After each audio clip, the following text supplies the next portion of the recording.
Hello, my name is Craig Carmack. I've been a member here at Night to Know for a couple years, and this is Devotionables, brief devotions for busy people.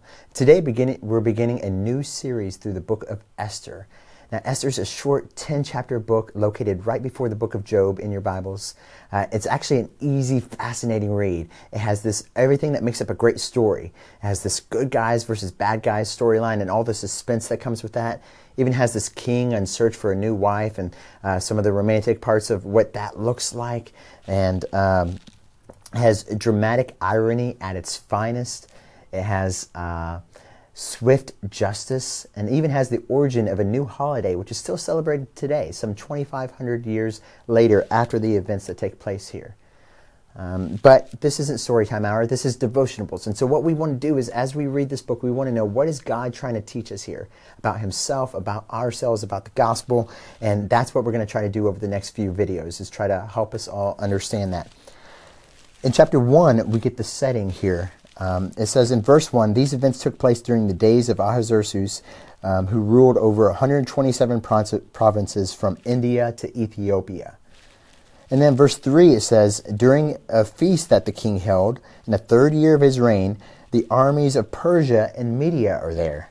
And so while you may not recognize the name of King Ahasuerus, and maybe that's because I'm pronouncing it wrong, you may recognize the nation of Persia and Media. And we get that from the book of Daniel. What we know from the visions and dreams recorded in the book of Daniel is that Persia Media took over the empire of Babylon. And so we know this is happening. The events of this book are happening post-exile. In fact, post-return. Many of God's people have already returned to their land to rebuild the temple, but many of them are still dispersed throughout the empire where they were taken. In fact, the Jews that we're going to meet here were probably born post-exile, born in a land that is not Israel.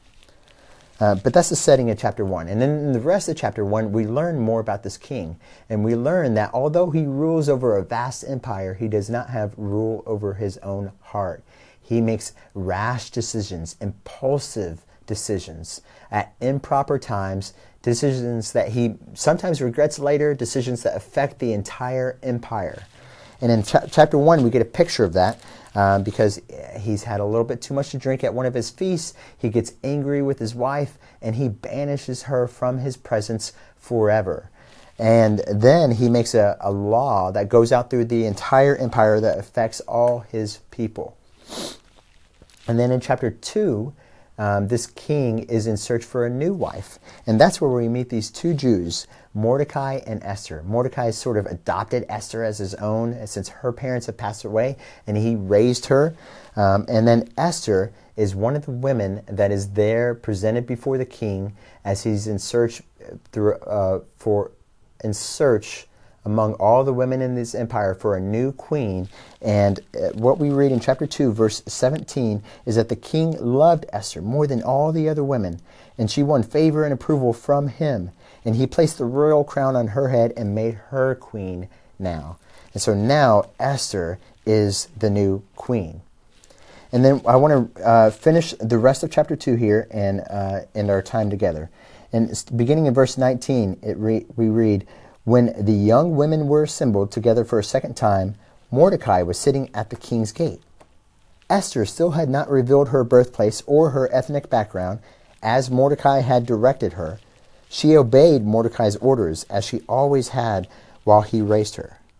And during those days, while Mordecai was sitting at the king's gate, Bigthan and Teresh, two eunuchs who guarded the king's entrance, became infuriated and planned to assassinate King Ahasuerus. When Mordecai learned of the plot, he recorded it to Queen Esther, and she told the king on Mordecai's behalf.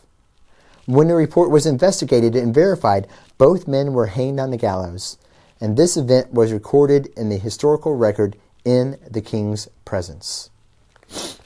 So you may be wondering, back to that original question, what does this have to do with us, and what relevance does this speak to us today? Well, we know this is God's living word, so we know it speaks to us today. But as we read even those last few verses, you see a common theme that will show up throughout the book of Esther, along with a lot of other common themes. But one of them is these quote-unquote coincidences, these events that happen to the right people at the right place at the right time. Mordecai happens to be sitting at the king's gate, and he happens to overhear these two men plotting to kill the king.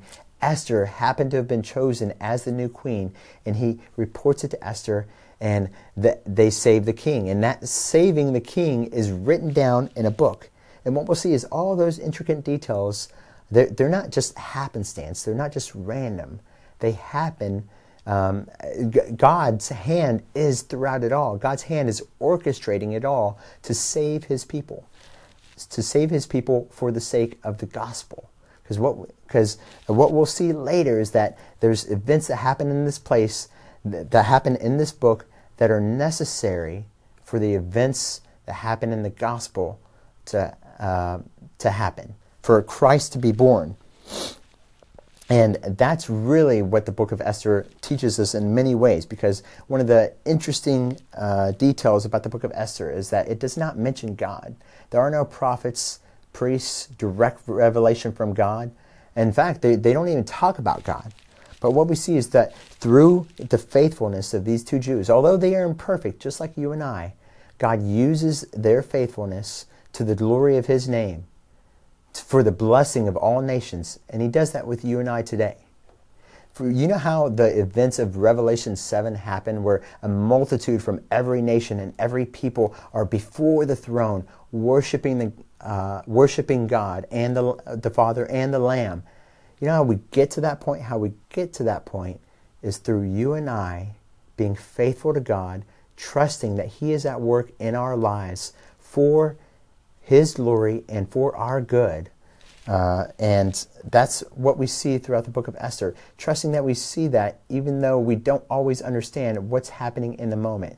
And even though, like in the book of Esther, sometimes evil seems to be prevailing, seems to be that everything is going wrong, we know that God is at work, and that's what we'll see throughout this book as we read the rest of it, that God's sovereign hand is in our lives, and we can trust in him as we go about our days.